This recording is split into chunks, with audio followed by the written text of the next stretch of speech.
Keegan, hey, Amanda. Hey! What you guys out doing? Oh, we're just out for a jog. Out for a jog? Guys working out? Yeah. We're getting ready to work out. You guys want to join us? This is a really cool facility. Tell me about it. Thanks. A couple years ago, the fire department started this, and we've been able to add to it over the years, and now we've got an agreement between the fire department and the police department that everybody can come out here and work out. And it's a good facility. We're hoping in the future that we can create a state-of-the-art facility so that we can have some good equipment, some solid equipment. We have plenty of room, and that we can keep our firefighters and our police officers in good physical shape, and also it helps with mental health, and really it's great for the community to have a big, strong, fast police officer and firefighter. Right, absolutely. Yep. Are you ready to get started? Sure. All right, let's get started.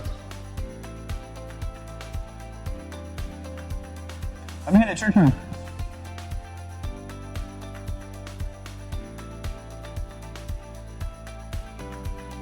All right, Keegan, it's your turn. Amanda, you made this look hard.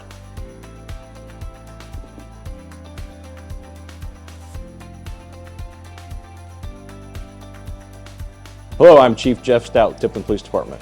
Come inside, take a walk with us, see our day-to-day operations. Hello, my name is Keegan Schmicker. I'm the Executive Director of the Tipton County Chamber of Commerce. Today I'm joined by Sergeant Brad Robbins. And Brad, you are the PIO for the police department. And tell us real quick what PIO stands for. PIO stands for Public Information Officer, so I handle all of the department's media, media contacts, social media, newspaper, TV interviews such as this. Yeah, fantastic. Well, and then thanks you for joining me. And so as we've talked, you've mentioned a lot of the advancements within the department, some of the improvements that have happened over the last couple of years. Would you mind detailing? Let's start with the uniform, some of the improvements there. Yeah, so one of the things that we've tried to be really progressive about in the county is our uniform. We switched our uniform to have still a little bit of the classy traditional look, but we've moved a lot of the weight and a lot of our gear from our belts, which is really hard on our hips, up to our chest and our stomach area, which distributes the weight evenly, makes our officers healthier and safer. Sure, very good.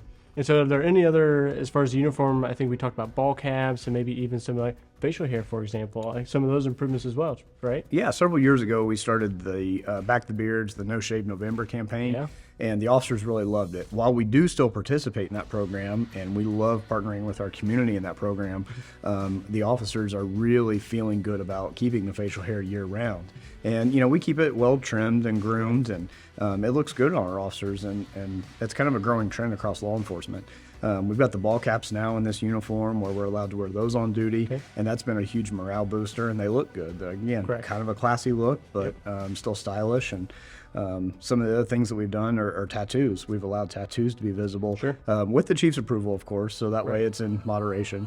But in uniform, in the short sleeve uniform, we can have tattoos visible, and that's been a huge thing for us with a couple of guys. And you know, we're looking for good guys and gals that have tattoos that we can get in uniform and make good police officers. Yeah, so two things there. Allows you to recruit a broader base of individuals who might apply, but then B, none of that affects your ability to police, right? Oh, absolutely to not. do your job. Absolutely so not. It's a no-brainer for an employer to say, yeah, those things don't impact the way you do your job, so why would I mind, so long as they follow some criteria. Yeah, absolutely. You're absolutely right. We have a policy on it, and you know, one of our guys, he has a tattoo of Disney characters, and those characters, he's hoping to get all that colored in and looking really good, and he can use that as a piece to reach children, and so that he can connect with children on a different level during those really hard calls. Yeah.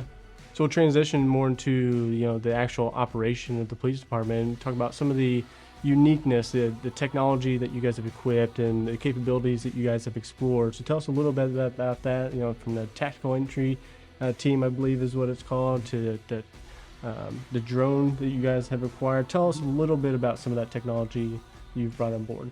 Well, one of the first things, and I'll transition into the drone with it, is we've had body cameras for a while now, and we've just recently updated our software and our programming through a vendor that we've used for a while, and so now our storage and our capabilities with our body cameras are much, much greater than what they were in the past. And transitioning into that is also the program that's kind of at the hub of our drone program now. At the end of the year last year, we purchased a drone, and it's got a lot of good capabilities that we can use as a tool in our toolbox to find missing people, missing children, really? to find Wow. suspects, to recreate accident scenes, to recreate fire scenes. It's got a lot of great technology that we're going to be able to use. And again, it's multifaceted. So that's an awesome thing.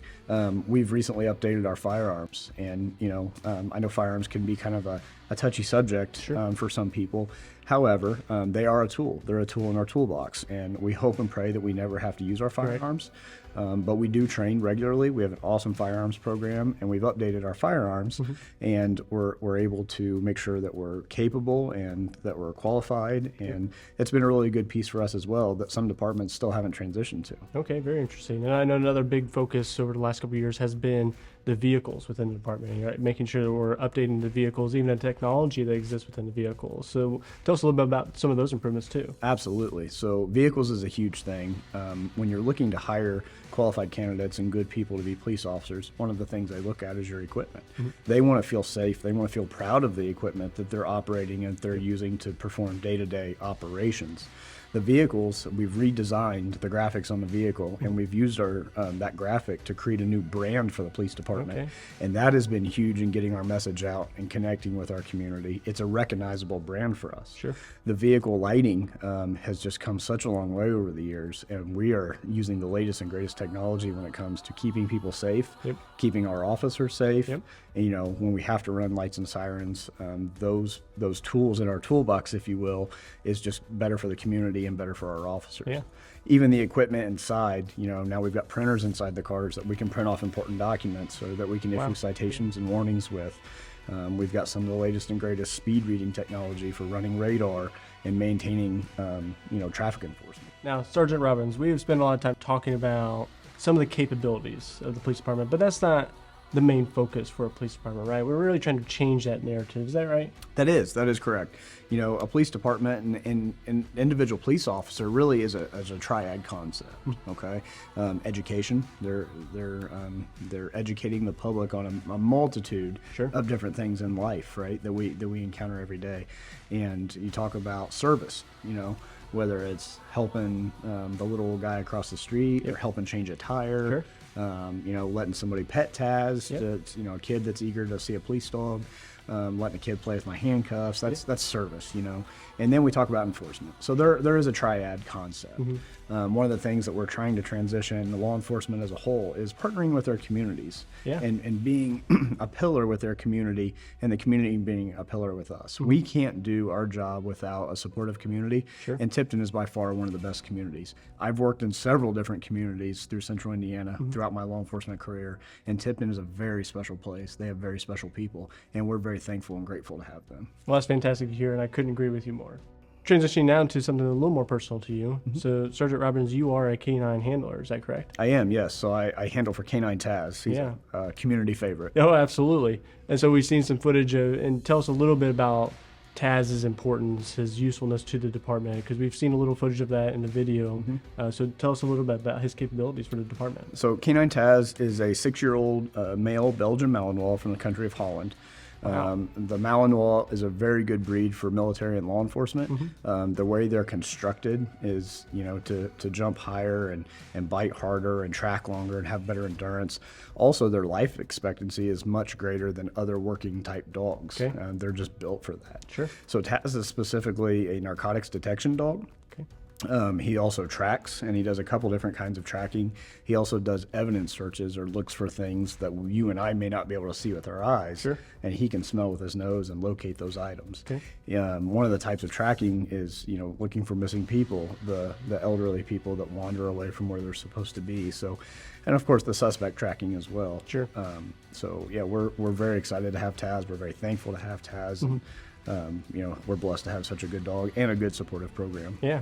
So as we were looking at some of the police cars that you guys had in your lot, I noticed that there was 2 SUVs that had the decal of a K9 unit. So I was just curious, one of those, of course, yours. I didn't know if the other one was something as a backup vehicle in case you had to take yours to the shop, or so is that just a backup vehicle for you guys? You could call it that. Yeah. So it doesn't belong to anyone specifically. I can't tell you that quite yet, Keegan. Okay. Thanks for joining us for another installment of the Tipton Experience video series.